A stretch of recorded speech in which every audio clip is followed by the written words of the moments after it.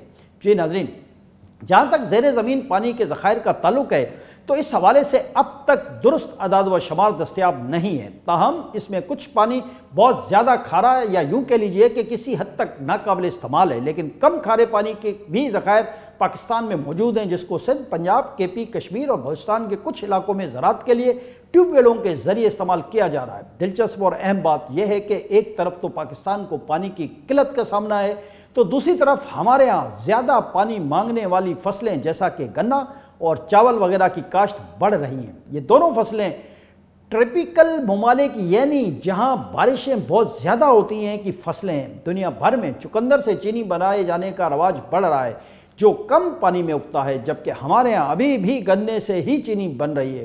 اسی طرح کپاس کی فصل جو کم پانی لیتی تھی اب اس کی کاشت میں مسلسل کمی ہو رہی ہے اور اس کی جگہ گنے کی کاشت مسلسل بڑھ رہی ہے۔ اس طرز عمل کی حوصلہ شکنی کرنے کی ضرورت ہے۔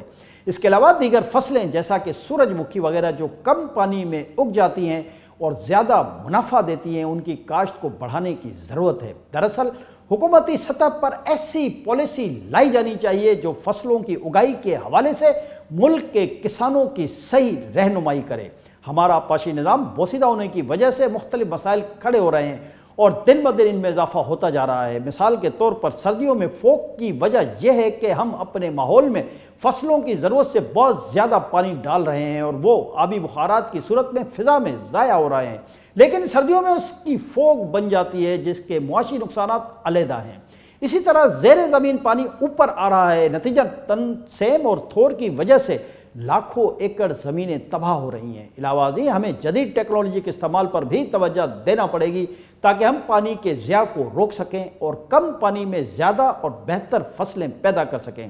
بہتر واٹر پروڈکٹیوٹی کے لیے آبپاشی کے قدیم طریقوں کو ترک کر کے جدید طریقوں کی طرف آنا پڑے گا۔ ایگریکلچر ڈپارٹمنٹ کے مطابق ڈرپ ایریگیشن کو لگانے کی اوسط لاگت 1,25,000 سے لے کر 2 لاکھ روپے فی ایکڑ آتی ہے۔ اسی طرح پانی کی کم سے کم 50% بچت کے ساتھ ساتھ پیداوار میں بھی 20 سے 100% اضافہ کیا جا سکتا ہے، لیکن اس کام کے لیے حکومت کو کسانوں اور کاشتکاروں کا ہاتھ تھامنا ہوگا تاکہ پانی کی بچت کے ساتھ ساتھ فصلوں کی بہتر پیداوار بھی ہو سکے۔ آج کے لیے اتنا ہی۔ اگلے پروگرام تک کے لیے اپنے میزبان جی ایم جمالی کو اجازت دیجیے۔ اللہ حافظ۔